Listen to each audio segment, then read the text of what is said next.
नमस्कार शेतकरी मित्रांनो, खरीप पीक विमा 2023 संदर्भातील बहुतेक शेतकऱ्यांच्या अकाउंटमध्ये पैसे डिपॉझिट झाले नाहीये। जे काही शेतकरी जवळपास 25 लाखाच्या आसपास शेतकरी अजून प्रतीक्षेमध्ये कधी हा पीक विमा खरीप पीक विमा 2023 चा शेतकऱ्यांच्या अकाउंटमध्ये डिपॉझिट होणार आहे यासाठी मित्रांनो एक महत्त्वाचं आंदोलन देखील होणार आहे।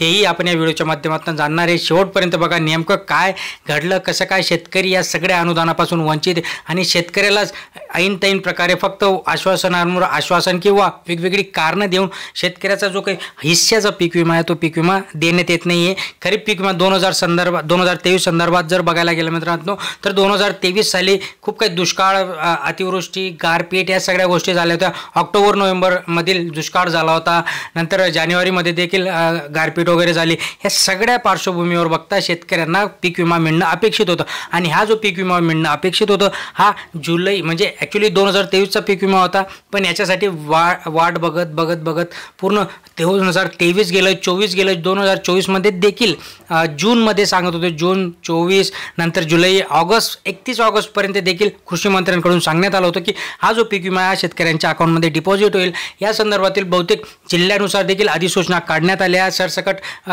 जो काही पीक विमा होता यासाठी बहुतेक शेतकरी, बहुतेक महसूल मंडळे देखील याच्यासाठी पात्र करण्यात आली होती, बट तरीही जवळपास 25 लाखाच्या आसपास शेतकरी ह्या पीक विम्यासाठी अजून देखील वंचित होता। आणि ही जी काही शासनाची दिरंगाई एक कुठे सांगण्यात आलं की पीक विमा कंपन्यांनी पीक विम्याचे जो पैसा होता तो पैसा दिला नाही, तर कुठे सांगण्यात आलं की शासनाकडून जे काही अनुदान येतं ते अनुदान अजून पीक विमा कंपनीला डिपॉझिट करण्यात आलं नाही। आणि म्हणून हा जो काही तारीख पे तारीखचा खेळ होता, तारीख पे तारीखचा खेळ आता कुठेतरी थांबायला पाहिजे। आणि म्हणूनच 9 सप्टेंबर रोजी पुणे येथील कृषी आयुक्तालयावर जे काही संयुक्त भारत पक्ष, या संयुक्त भारत पक्षाचे अध्यक्ष यांचा मोर्चा येणार आहे आणि यामध्ये जास्तीत जास्त शेतकऱ्यांनी सहभाग घ्यावा असं आवाहन देखील करण्यात आले। बट हे सगळं काही घडत असताना शेतकरी जर प्रामाणिकपणे शासनाच्या ज्या काही योजना असतात त्या जर वेळोवेळी व्यवस्थितरित्या पाळल्या गेल्या, त्यांचे जे काही पंचनामे असतात, त्यांची जी काही KYC असते, या सगळ्या गोष्टी जर वेळेवर कळल्या तर शासनाकडून जो काही येणारा निधी, शासनाकडून येणारं जे काही अनुदान आहे ते शेतकऱ्याला